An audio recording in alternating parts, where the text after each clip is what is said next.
Recording. Move everyone over here. Sorry, it won't be a sec. Um, Welcome everyone to another week of the Rams. We're sort of well spread out. Um, of the rants. Getting my rants and my rants mixed up. Sorry, just getting the people thing going so I can see. Yeah, so as Celia said, I'd also like to thank the funders, the Tas Farm Innovation Australian Government Future Drought Fund.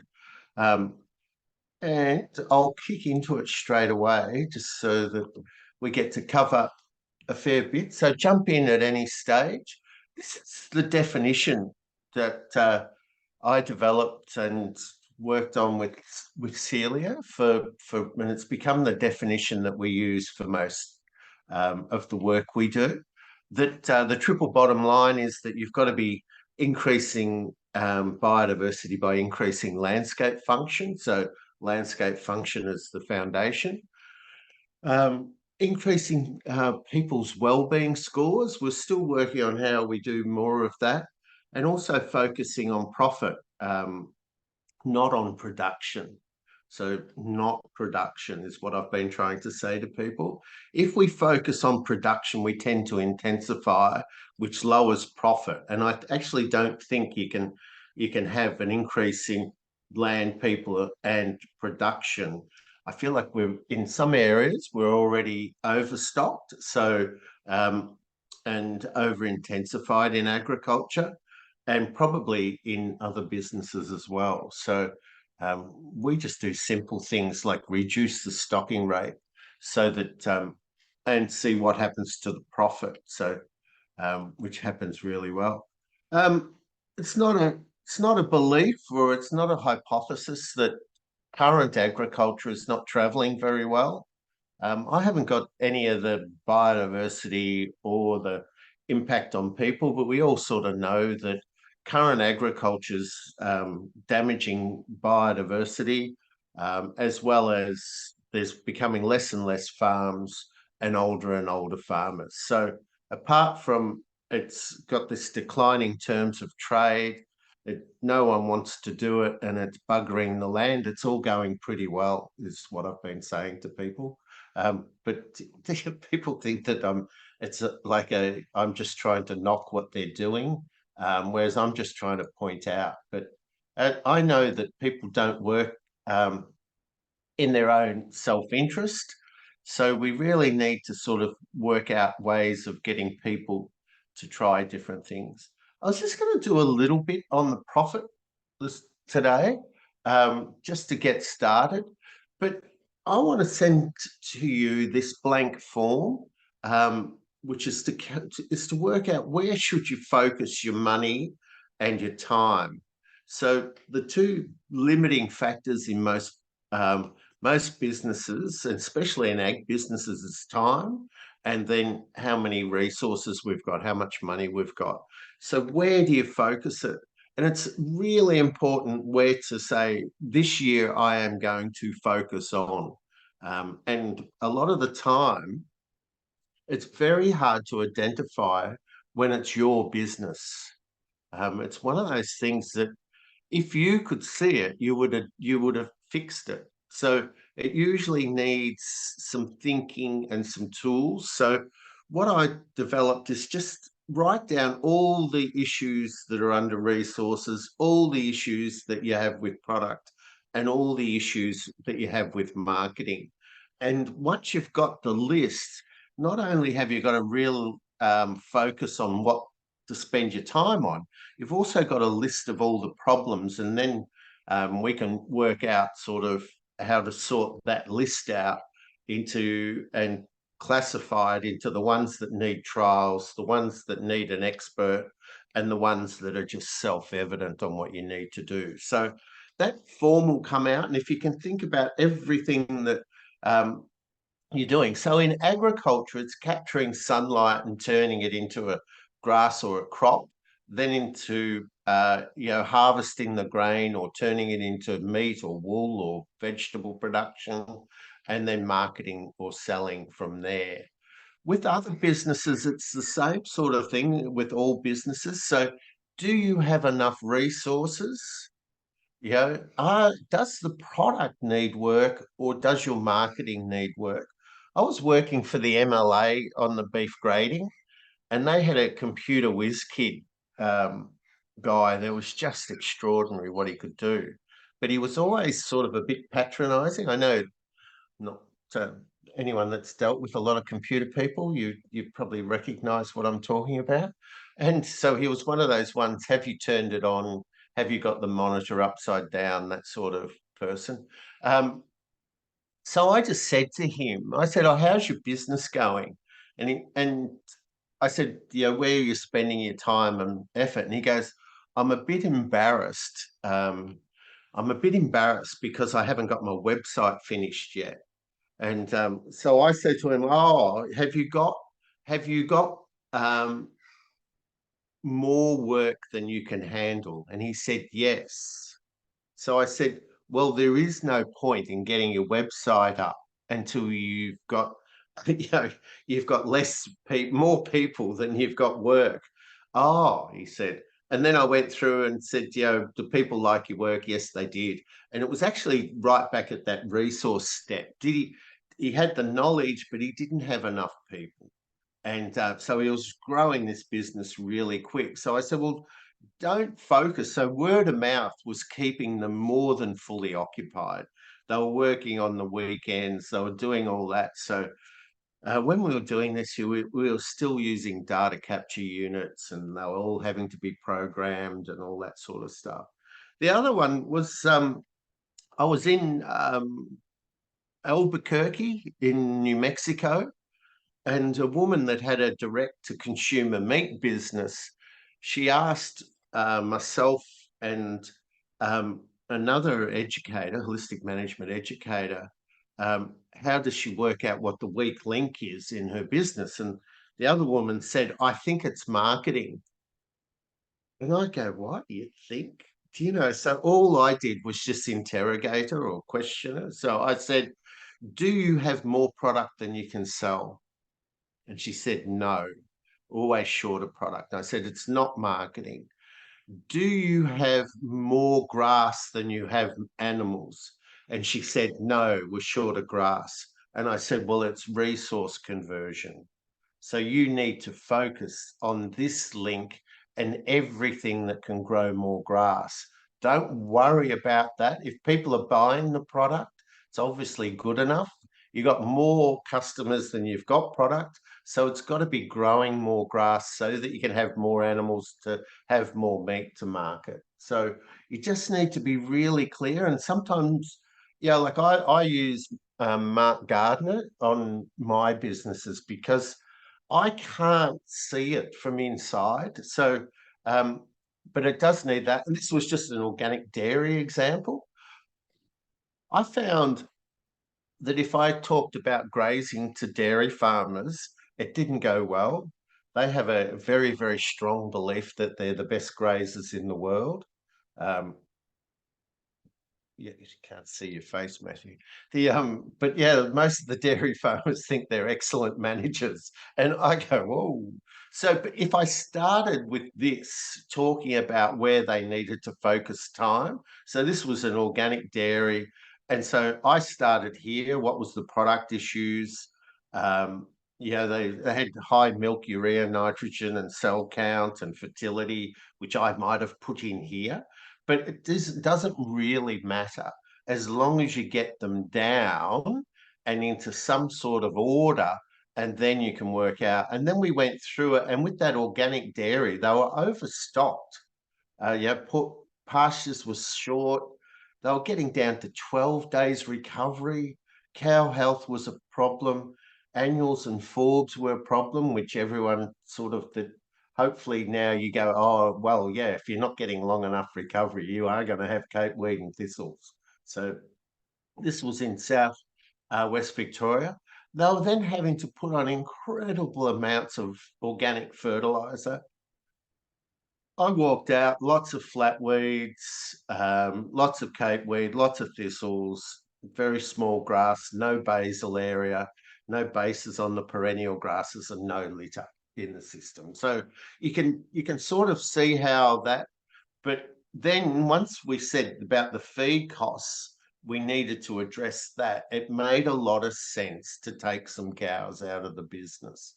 And immediately the business produced more profit. So you can do this with all businesses. You can do it as an individual. You can do it as an ag. You can do it as a, um, I'm trying not to say dressmaking business. Sorry, I just got stuck. Yeah, so all businesses can do it. And until you address that weekend, it's hard for the business to be more profitable and stable and to grow. So, when I was doing this, it was for an individual, and they were worried that they couldn't market their skills.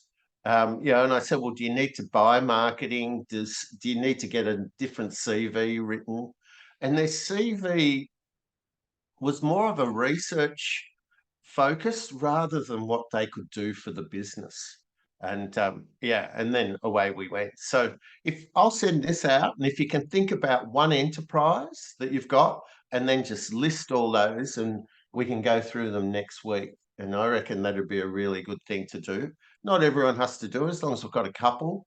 If you'd like yours done and you could send it in beforehand, I'll put them into the PowerPoint and go through them beforehand, and we can discuss them in the meeting if you'd like. And then after we've done that and we've got that list, we'll go through and we'll sort them into, this is the work done by Dave Snowden, not Dan Snowden, and it's not the way I spell it, obvious down the bottom there, but but the idea is that you sort the different items, the different issues into best practice, whereas it's just obvious what to do, and then more complicated where you need an expert to help you. So it might be a legal or a tax or some sort of issue like that. And then all the complex things like your recoveries, your stock densities, your utilization, your marketing, all of those we'll do. We'll talk about sorting those things into doing safe to fail trials. So the safe to fail trials are for all aspects of your business, not just for those sort of grazing things. So you can use it for cropping, marketing, but as soon as you think, oh, I'd like to know about that, you don't try and think it through and guess it. You've actually got to do the work, get the results, and then decide to do it. And we do that through safe to fail trials. How was that? Was that clear? Is that okay? No worries. Yeah, I was actually listening to a webinar today, Graham, by a productivity expert in the States. And he was talking exactly about this, that whatever you're doing, whether it's launching a new course or any sort of project at all, to trial it, because you can't think your way through it. Yeah, don't try and think your way. And I really like this because most of ag is, and there's a bit of spelling in this slide, but I thought, oh, that'll do. I just didn't get in until 5:30, so I was going, whoa.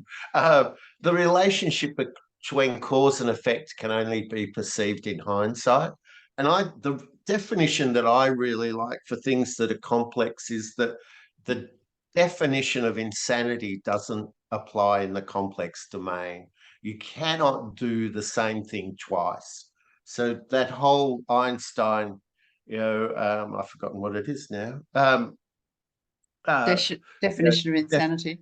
Yeah, doing the same thing over and over and expecting a different outcome. That doesn't apply because in complexity, it never happens the same way twice. So in agriculture, it's you can't graze that paddock the same way. The seasons change, the animals have changed, the timing's usually changed, the pastures changed, the soil's changed. It's just ridiculous to think that you can keep doing the same thing over and over again. And I typically say if your trainer's standing up the front and talking about the definition of insanity for agriculture, they usually don't know what they're talking about. So, I ran a train the trainer for Holistic Management International last week, which went really well and got some lovely feedback. And I was just talking about these relationships and how when this was published in 2004, a lot of the current soil scientists didn't pick up on it and didn't change because there's still a lot of people saying that litter's not important. And if they're saying that litter's not important, they're at least, so that was published in 2004 and there was papers before it. So it's at least their soil science. If someone says to you litter's not important, their soil science is 20 years out of date. So I think we need to be really strong on that. But yeah, so just if you want it to be stable covered, if you want it to infiltrate water, basal area perennial grass, decomposing litter, surface roughness, and nutrient cycling. Again, the perennial grasses pumping the liquid carbon, the exudates into the soil, and the litter decomposing.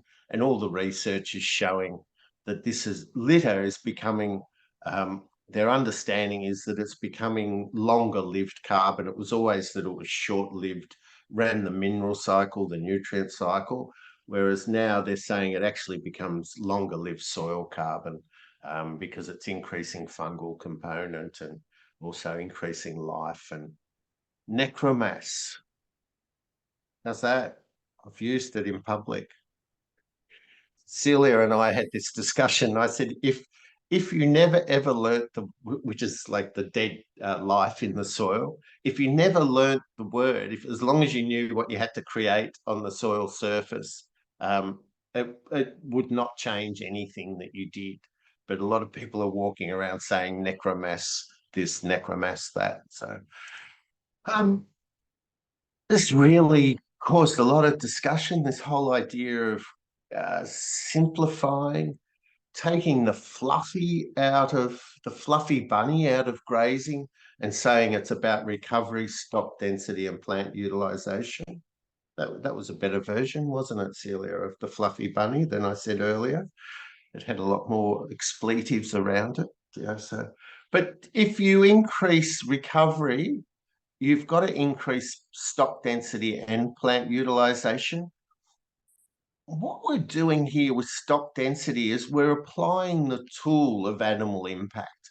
So we're trying to get that excited behavior of animals. So stock density is one way of doing it. The other way that Alan discusses is applying herd effect, where the animals, when they got chased or they get attractants or salt or small amounts of hay or whatever, they'll mill and force their way around, and they'll also create that animal impact that germinates the perennial grass base. So there's two ways of getting animal impact, through herd effect and stock density.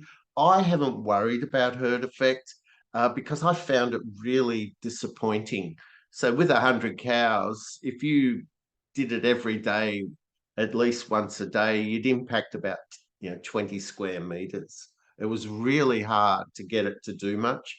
Bud Williams had talked about getting the animals, a big herd of animals moving and then turning them, and he could chip the surfaces and get a bit of that sort of impact on the soil and that twisting and stuff. But it's still only small areas, and that's why I've gone to stock density. So, and only talk about stock density. Was that okay? Is that sort of too much? It's too theoretical? Graham, could I ask a question on that? Yeah, sure, Luke. So I'm just thinking about it in terms of a situation where you might have a lot of woody weeds or things that are unpalatable to stock that you're trying to, bring back into pasture. Like if that, because I was up in East Timor last week, and there's a lot of overgrazing there from goats and buffalo that just sort of free roam, and there's a lot of those sort of things coming back into the, or encroaching in the landscape that aren't palatable or actually poisonous to livestock. But can you kind of get that herd effect in there, they might not necessarily have a lot of feed to eat that time they're in there, and maybe with some supplementary feeding to try and Yeah. get that same effect and try and bring back some of the pasture. Thanks. Yeah, definitely. And as long as you can then fence it off so you actually know what happens, because really you need that trial to determine, is this going to be worthwhile in this environment? So the group I was speaking to last night, I said, we use that salt attractant on blackberry. So Peter Reynolds at Naringla, near Araluen, uh, between Canberra and the coast, he uses a cut-off blue plastic drum. He gets the animals trained to know that there's salt in it, never gives them enough so that they're always excited to see it, and then trains them to the blue drum and then pushes the blue drum into the blackberry, and the animals will go in there and impact, use that animal impact on the blackberry, and then over 2 or 3 years you can shift it from blackberry into back into grass, and it's sort of and it works really well. It's low cost, not very toxic. There is an expense for that stock salt, and I think you need to make sure you know where it came from, the stock salt. So yeah, so he uses herd effect on blackberry. I've seen other people use it on scolds to get scolds going. There's quite a few other ways. Like we used to use it on bracken fern over on some sandy country in southwest Victoria, that type of thing, Luke. So yeah, it'd work as long as you can get enough animals in there and excited, and that they really give it a bit of a hammering, and it works. That'll work, and then especially in East Timor, it'll grow like stink. So um, it yeah, and then it'll be working on, what are the recovery stock densities and utilizations that regenerate this land. So yeah, I'm happy to talk and provide any help with that at any time, Luke. So Thanks, Graham. I thought of this as I was getting onto the plane today, that there's, for every level of brittleness, which is that distribution of atmospheric moisture, soil types, rainfall, there is a combination of recovery, stock density, and plant. Something's beeping at me. I must have left the fridge open, I reckon. Recovery, stock density, and plant utilization that produces 100% ground cover, greater than 20% perennial grass basal area, and greater than slight decomposition of litter between the grasses. So I haven't seen anywhere, Somaliland, Mongolia, North Dakota, Brazil, so we've done this a lot, and it's possible to make that as a statement. Now, most people I work with or know don't believe that's possible.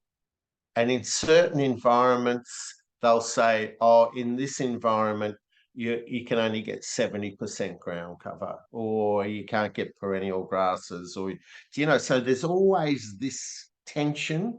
And a lot of the educators, I find, I just wanted to say, I don't blame farmers, I blame trainers, that they don't actually believe this, so that they've usually got something else overlaying this. At a certain stocking rate, they can only get 70% ground cover. If you've got 70% ground cover, you've got 30% bare ground that's eroding.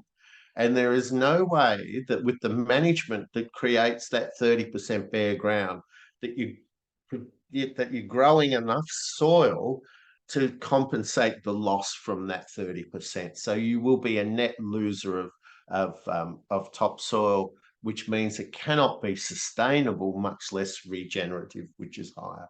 So I just thought I'd put that in the notes, because it sort of popped into me that it was like, when you see it and hear it, it's like a self-evident truth, but most people don't believe it, because they're also saying, within this time frame, or managing like this or whatever.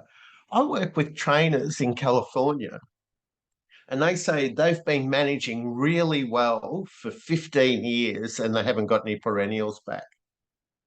And I said, well, it can't be managing, you can imagine, you can't be managing very well then. By definition, you cannot be managing very well. And that's, that's when the fight started. So people, it's like as if they believe that there's a certain management and it should fix things and they wait to see what happens, where you've actively got to have your safe to fail trials and make sure that you're targeting that. And I think we can do it everywhere. Be great to do it in Central Australia on some trials and stuff, and the Nullarbor Plain, because when I've been across there. This might take a little bit of explanation, but typically the way I work out whether we're overstocked or understocked is to work out how much have the animals grazed today divided by the total grazing area. So we've only got one mob, and usually with the mob here and the area we've got, it's under a hectare. So that they graze, so about 0.7 of a hectare. This is the difference. These last two numbers, this was me shifting the animals at greater than 1,000 cows, 6 or 7 moves a day. This was what's happened since I stopped them while I went up to the Sunshine Coast over the last week. So gone from 475 days worth of recovery, where you go, whoa, if it gets much higher, I'm going to think about getting some more cows, to back to under this. I know from our safe to fail trials that about 365 days works pretty well. So I'm saying that's the minimum. I don't want to be below that. What happened when we calved, we started calving early in the wrong area, and I lost time sort of trying to get them back up to near the yards and stuff, because we had a bull that sort of had to pull all his calves nearly. And then just keeping these first-time calvers going while they were calving, we got down to 166 days. And that was, it hadn't rained since June. So you can sort of see there was a bit of this was before we got all the animals in. This was sort of where it stopped raining somewhere around here. And we had this slide in time. And we're really getting panicky here. But it started raining in October where we are at Wattle Park. And then so this is why I go, it wasn't the most process-driven thing. So we knew we were in trouble, but then we got record rain October, November, December, January, and it hasn't rained since sort of I think about mid-January, and we've had some 10 mils and stuff like that, but it's gone quite dry. And then we've had a bit of rain and we might get some more. But like if I'm managing the animals, we'll be about 365 days recovery. And all it is that you've got to keep the animals full, good gut fill and dung scores. And we just do that. Then we go in and say, how much of the grazing area did we graze today? Okay, that was, say, 1 hectare. We've got 263 hectares. We're on 263 days recovery. So very simple. I've found that's the best way of keeping track of, am I overstocked or am I understocked? Is that okay? Does that make sense to people? Did I explain it all right? Thank you. Rather like that. Yeah. I updated it for the other group last night, and I realized I hadn't explained it to the RAD group. But yeah, it sort of really stops you from stressing whether you've got too much grass or not enough. And what we do, Kirsten, is, and I didn't do it here, I'm finding it tricky that I'm also managing Gerard Dairy, the farm owners' cattle, that it's harder for me to sell other people's than it is to sell my own. Gerard goes, do what you have to. He's quite happy, But I still feel like, because we bought them for this, and then I get all mixed up and stuff. And we would have been in that would have kept going down, I think. But yeah, so yeah, it's a good idea and it works really well. And I thought, oh well, we need to start working out what we need to sell. So that was why I did it yesterday for that. Dated the dung scores. I'm trying to get everything. Everyone likes the idea of 3 being a good score. So I'm trying to work on that. These photos need to be improved. Like that's not even gut fill, it's just a bulgy cow. Um, but yeah, and also it's been pointed out that people would really like to see them at the same body condition score, but just with different gut fills, so that they're not looking at whether they're fat or not. They're only looking at the triangle. So I'm going to try and do it. The Herefords are much easier to see than the Angus. I've never had Herefords before when you're taking photos, so I just need to take more photos. And the same updated the dung score so that it was like a pie with a dip in the middle. Yeah, and I've got to update those ones. So, and this one needs an update. But yeah, so animal health is bad down here. Animal performance is pretty good in this sort of range, but animal health isn't. This is the best balance of animal health and animal performance. The performance is starting to drop off, but the animal health is excellent with this dry dung. They're not getting excess protein, not scouring the guts out of them, losing minerals, getting metabolic diseases. So just quickly, March was pretty low rainfall. This is funded by the Drought Hub. So what we're trying to do is build your resilience to that. So we're here, everyone down here was very much below average, so, and sort of all below average. So most people on here is either very much below or below. I'm not sure exactly where we are here. So maybe average, but that isn't much sort of out there anyway, is it? So, and then the forecast is for this. Everyone's really gone off the Bureau's longer term forecasts. And I know if you follow them, especially if they have good accuracy, that you'll do better than if you don't follow them. It's sort of like thinking you can go to the casino and do better than betting against the casino. So these areas are forecast and the accuracy is pretty high. So this is if it's over 55% accuracy, I tend to follow it. If it was like up into this 75% accuracy for this region, this is the accuracy of that rainfall. So you need to look at this map as well as this map. So if you get 35% of your rainfall, if you're in this area of New South Wales, and then you look at this one and the accuracy is that high, you've probably got to start planning for it. So a lot of Tasmania for this period from April to June is not very accurate. In fact, they miss it, nearly as many times as they get it. The same around Melbourne, much higher for us here and for over in southwest Victoria. So you need to look at both. What's the forecast? Okay, so it's for low. We're average here, so average and their accuracy is pretty good. I'm not going to worry about it. Their forecast is low over in southwest Victoria and it's pretty high. So yeah, same with Tasmania.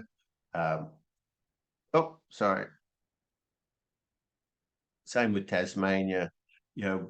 Accuracy is low, but the forecast is average. So maybe not too much panic, but up in the northwest, you might be thinking about, do I need to worry about this or is it going to make an impact? So it's usually too wet in a lot of these places. So I always found that if we had a dry winter and then a good spring, we grew a lot more grass than if we had a wet winter and a short spring. So, Graham, can I comment on some of that? Yeah. Because I was in the generation control with Hydro for a number of years, and we had negotiated a closer relationship with the Bureau. and looking at a lot at the longer term forecasts, and it varies for different areas at different times of the year. It depends on which influence is predominating the weather. Is it your Southern Ocean oscillation? Is it your El Nino? Is it I'm trying to think, the Indian Ocean dipole? Is it your prevailing westerlies? And some of those have a very good short-term reliability at particular times of the year.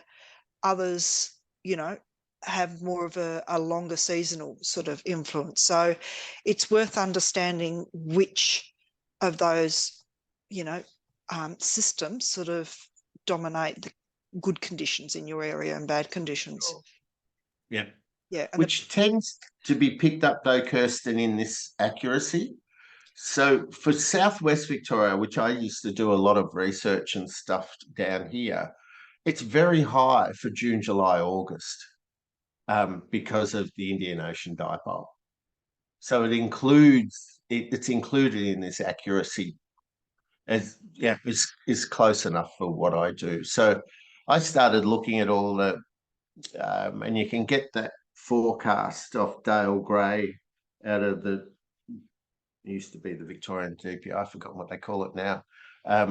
And I'll send a link to that as well, because he goes through all the different drivers and stuff. And he's sort of amusing. He dresses up for his videos, which is kind of funny. But he's very good at knowing which drivers are impacting and giving you a summary. If this wasn't enough for you, would be the way I'd look at it. So, any other comments, questions? I was just quickly going to go through this and just to have a look at the types of animals that happen. This also has happened in Western Australia, where they've had animals escape, sheep flocks escape for sort of 20 years. And when they go and get them back, they're more robust, more resilient, better performing sheep than the sheep that they've got on their farms. So, but these cattle are left alone for 80 years, pretty severe conditions. So the Aleutian Islands is that archipelago or chain of islands that come out of Alaska heading towards Russia. And the animals ended up looking like this. So even though there was dairy and things in them, and you can sort of see the dairy in that one, they all ended up looking very similar, very stocky, very heavy in the front end for the males, quite muscly, and wedge-shaped females and stuff. So, so when people are looking at animals, I'm saying, we really need to have a look and see what these look like. And it'd be great to go and get their genetics, but I'm not sure how you do that. The other thing, any thoughts, questions, sorry, out of that? I was rushing.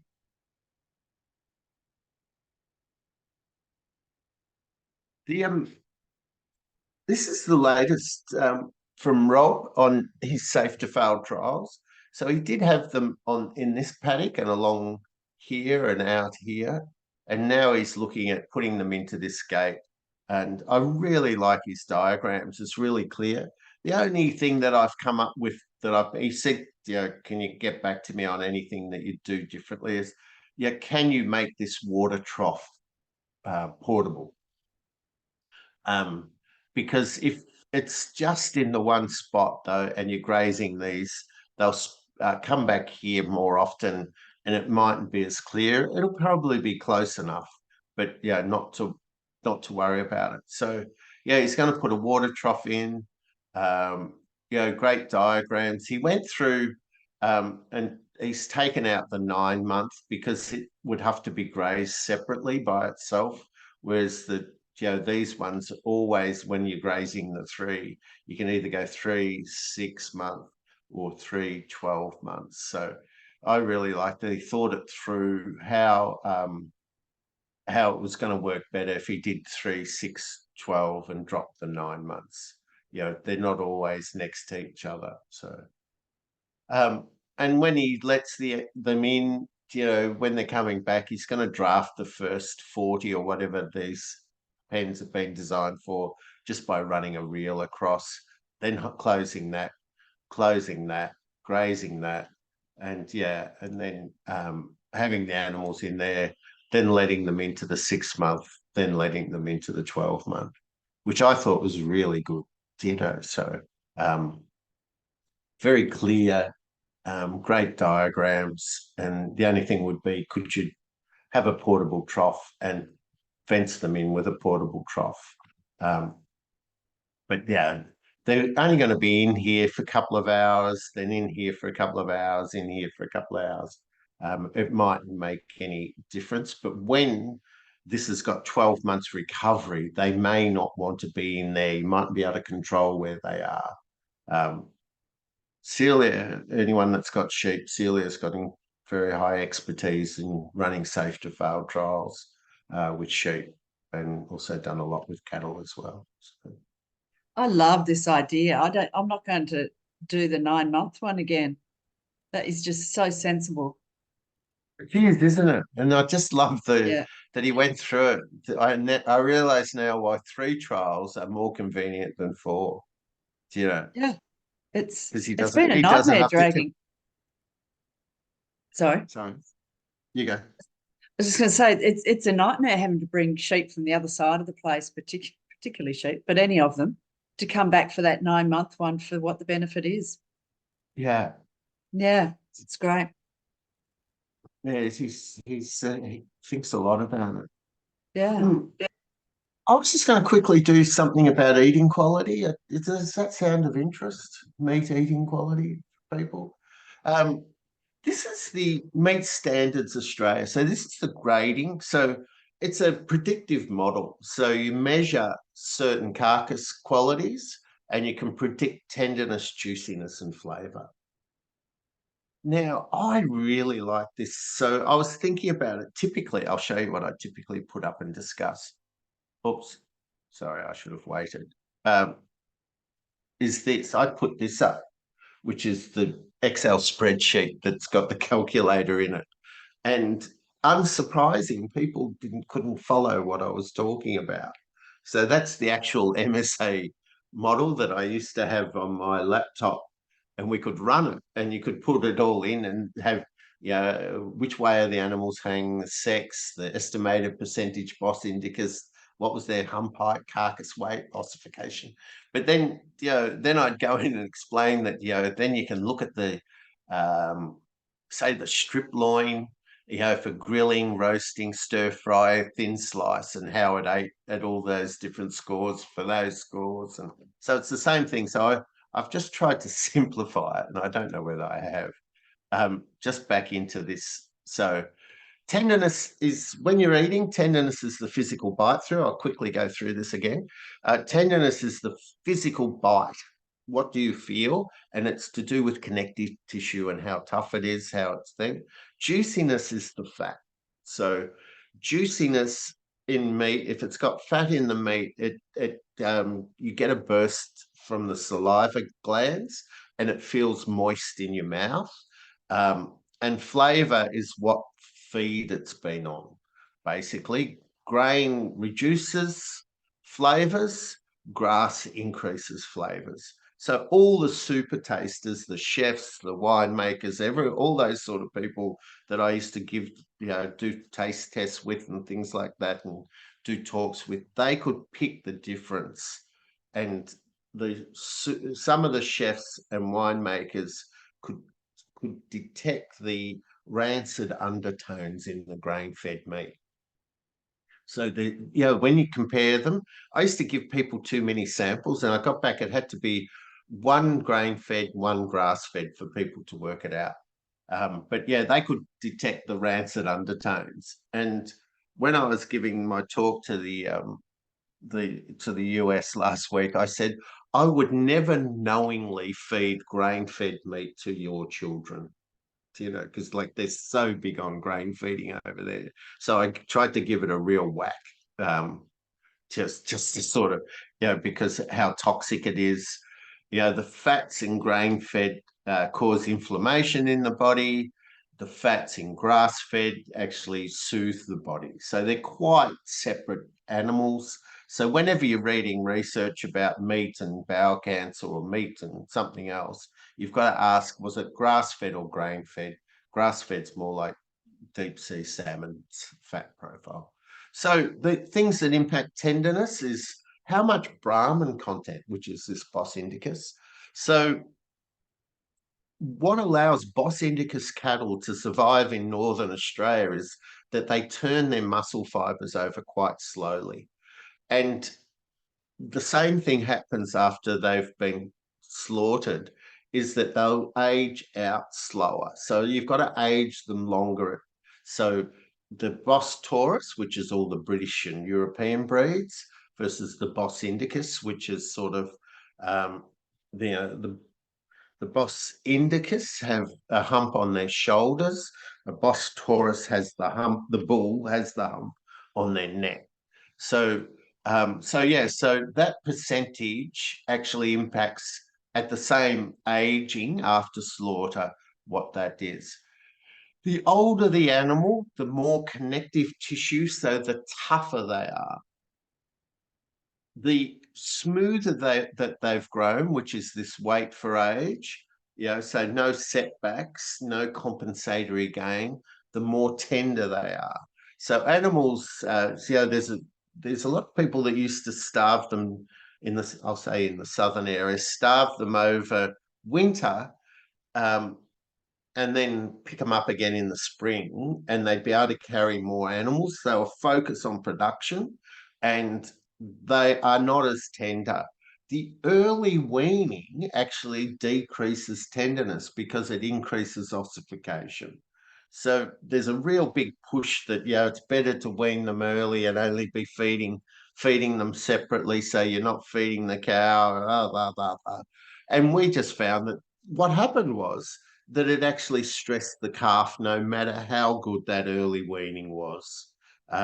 So using the full protocols for early weaning, we still found an increase in ossification, which leads to more connective tissue, which leads to lower tenderness. But, it's sort of trying to explain those, to me, simple ideas to people really just isn't easy. So how old they are, how stressed they've been, how smoothly they've grown, all those things impact tenderness. And I think common sense tells you that too. I just don't understand why we'd rather think we could cheat, we could work out a cheat for nature rather than just do what we've got to do. Aging, so after they've been slaughtered, so aging, dry aging versus vac pack aging, the tenderness and the juiciness were very similar, but the flavors changed a little bit. So dry aging, you're getting a different breakdown of the connective tissue from aerobic type organisms than you do in the vac pack, which tend to be anaerobic type organisms. So there's different flavor profile, but we found it had to be chefs or winemakers or whatever to pick the difference in the flavors between dry aging and wet aging. So in a vac pack bag, having enough glycogen when they're slaughtered is really important, so that they go into rigor mortis at the right temperature. If they get in too hot, you rupture the cell membranes and it eats dry. If they go in too cold, all the muscle fibers snap shut and it's tough. And then the ultimate pH actually gives you variable eating quality on tenderness. Excuse me. So dark cutters or high pH, you end up with more water holding capacity, but variable tenderness.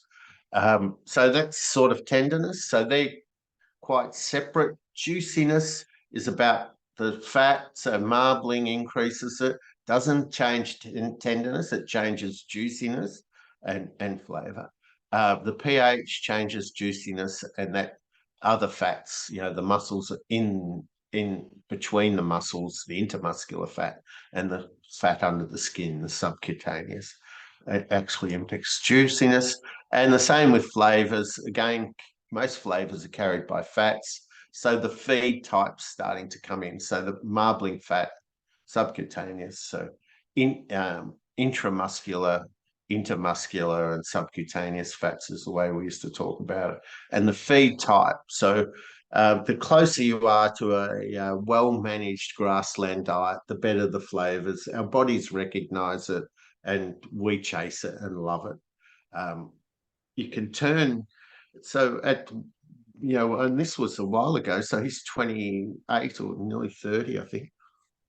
My eldest son, at his christening, there was a lot of people that a lot of women that only ate fish, don't eat meat anymore. And I just gave them little cubes, and I said, "Oh, this is what I do at work of grass-fed meat," and they couldn't stop eating it. You know, they just loved the flavour, and they said, "Why doesn't it taste like this out of the supermarket?" So it was really quite easy to get meat that was better than the supermarket. Graham, before you go on, can you Yeah. expand on that? What you said about glycogen when slaughtered? Yeah. Can you expand on So that? What it means and what we can do to yeah, influence that? so what they've got to have enough energy reserves in their muscles, which is glycogen, when they're slaughtered, to get the pH low enough when it stops dropping, but also to go into rigor mortis at the right temperature. So it's important to have enough glycogen in the animals. That means that they've got to have grown each day over the last 60 days or so of their life. They've got to be growing. And I always said the target was, I used to say to people, a kilo a day. The research showed that it was somewhere around about 0.8. But, you know, once you're down to 0.8, it sort of like was on the edge. So me being me, I just rounded it up, you know, so 70% accuracy is pretty high for me. So I wasn't a great scientist. I was good at telling people sort of how they could make this work. So grow them about a kilo a day over the last 60 days of their life so that they're full, they're getting fatter, they're growing. And then, so once you then go and muster them in the paddock to send them off to the abattoir, all these things are pretty well set: tenderness, juiciness, and flavor. They can be damaged by, you know, not going to rigor mortis and things like that, but they can't usually get better. I haven't seen any of the techniques that they try and get tenderness and all that sort of thing to work. So yeah, so have them growing, actively growing in a social group so that they're not doing any mixing, because the mixing we found had a big impact, and it wasn't always the crazy that used all their pH, the real wild animal. Because and I used to describe this, it's like going to the pub every Friday night with your mate that fights every Friday night. You know, they're not stressed because that's what they do every Friday night, but you're stressed. So it's that crazy one has a bigger impact on the quieter ones we found than the quieter ones. So sometimes that one would have no energy in it. Sometimes it was just, that's the way it was. You know, so I think we all know people that are those high energy types that don't just seem to thrive on it. So yeah, so no social mixing, growing smoothly, and kilo a day for cattle. This is which I did most of the work that I did at MSA was on cattle. And then we monitored all the truck driving and abattoirs and things like that. There's a great belief that the animals have been damaged after they leave the farm gate, that the truck driver wasn't quiet with them, or the abattoir wasn't quiet with them, or whatever. What we found was that wasn't the case. It was actually what happened on the farm before they left the farm was the biggest determinant. There wasn't saying, like, if the truck rolled over, you know, or got hit, you know, I was going to say got hit by lightning, but yeah, if the truck sort of, or he left them on the truck for a couple of days, it would impact it. But generally, if they put them on the truck and they were a normal truck driver, then they went to the air. So there was a good commercial chain. We had to take the prodders off a lot of the abattoirs. You know, the prodders were the best thing to get the glycogen out of them that we found. We'd wet them, and, you know, if you want to get glycogen so that you get dark cutters. You wet the cattle and then stick them with them at one of those cattle prodders. And it's just terribly stressful for them. So, yeah, so Kirsten, it was those sort of things. Grow them smoothly, have them quiet, have them practice at going through the yards. Have the truck driver go straight to the abattoir and drop them off is really good. I used to say to people, before you load them, if the truck driver's going to go up the road and stop for a shower and a feed, give him a shower and a feed at your place and then put them on the truck. You know, we found that we could take cattle from Adelaide to Ipswich and they'd be fine as long as the truck didn't stop, which meant, you know, for that exercise, we had 2 truck drivers and all they'd pull over, swap drivers and keep going.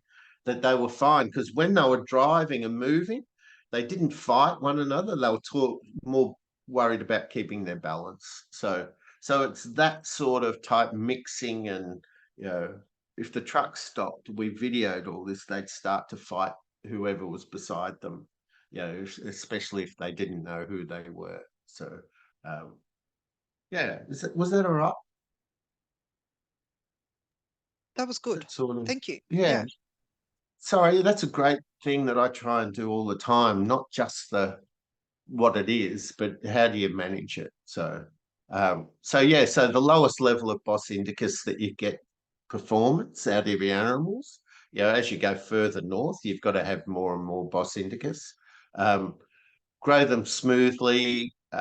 You know, with the grass feds, they're going to be older, but we tend to get people balance tenderness, juiciness, and flavour, and they'll forgive a bit of toughness in the meat as long as it's got great flavours and great juiciness. Don't worry about feeding for marbling. Just you know, you just be looking at that. Aging 14 days is sort of a bit of a tipping point on the graph.